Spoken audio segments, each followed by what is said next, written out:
Привет, ты любитель громких печатных машинок с щелкающими клавишами? Тогда ты зашел по адресу. Эта клавиатура для тебя. Я сам заманался выбирать себе механику. Есть три вида переключателей: линейный, щелчковый и тактильный. Наверное, ты это уже знаешь. Вот читай: белые — это тактильные, кликающие; красные, линейные, более тихие. Конкретно эта клавиатура на белых боксовых свечах.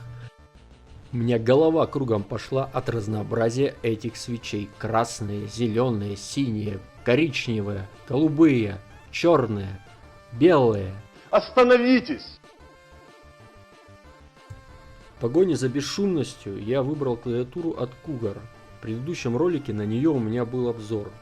В принципе, меня все устроило. Клавиатура ножничная механика. Та самая, которая ставится на ноутбуке. На ней печатать приятно, играть приятно. Но конкретно на вот этой клавиатуре такая всратая подсветка, что просто вырви глаза. Невозможно печатать, сидя под углом. Посидев дня 4-5, я понял, что нужно клаву менять, хотя она в принципе меня во всем устраивала. Хотите поподробнее информацию, в конце ролика будет ссылка на обзор этой клавиатуры. А теперь переходим к механике на белых боксовых свечах. Ёбушки-воробушки. Пока мы красиво пораспаковываем на камеру, я немножко сделаю вам предисловие. Это моя третья клавиатура. Нет, даже четвертая. Первая это была мембранка с Китая. Вторая была Z-Gaming на красных свечах. Она до сих пор есть у меня. Потом была ножничная от Cougar низкопрофильная. И вот это уже четвертая на белых боксовых свечах от Z-Gaming. А, кстати, на предыдущей клаве от Z-Gaming Dagger SE мне положили два одинаковых кейкапа, две буковки А за место W. Здесь, слава богу, все на месте. Вот так выглядит клавиатура, она реально классная, вообще влюбляешься в внешний вид. Дизайн у нее скелетон, формат у нее TKL, 87 клавиш, места на столе много не занимает. Кейкапы PBT, кто в курсе, тот понимает, это типа долговечные кейкапы. Есть еще из ABS пластика, они, говорят, меньше служат. Вообще, в принципе, обзоров на YouTube по поводу этих механических клавиатур, конкретно от Z-Gaming, очень-очень много. И посмотрев из них очень также достаточно видео, я пришел к одному единственному выводу, что лучше брать и пользоваться, и на собственном опыте понимать, какая из них тебе лучше подходит. Тот самый тайпинг на каждом видео, какие свечи звучат, в реале почему-то звук кажется намного другой. Лично мое мнение. Вот Z-Gaming Dagger SE, моя предыдущая клавиатура на красных свечах. Отличается верхняя клавиатура Dagger SE лишь форматом, то что она больше, и то что у нее красная статичная подсветка. И имеет красные свечи. Как раз мне они казались громкими, словно колотушки.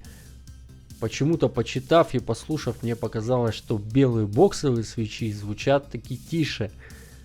Но вот в реале на самом деле они имеют такой щелкающий звук, что максимально напоминает реальную печатную машинку. Но тактильный отклик, кстати, еще хотел вам сказать, что вот здесь, например, на Blade Pro кабель прям торчит, а на Z-Gaming Dagger SE он утоплен в специальную канавку. Как-то более продуманное решение, на мой взгляд. Как вы считаете? Давайте сейчас послушаем, я рядышком поставлю эти клавиатуры, и вы послушаете, как звучат эти свечи. Но все же мой вам совет: в реале, вживую послушать звук каждой клавиатуры, если есть такая возможность.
Все-таки в модели Blade Pro на белых боксовых свечах тактильно клавиши нажимаются очень приятно, в отличие от красных свечей.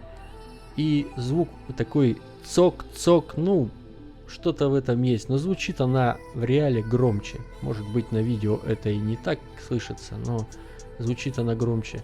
В плане тактильности и удобства печати все-таки белые боксовые свечи подходят больше.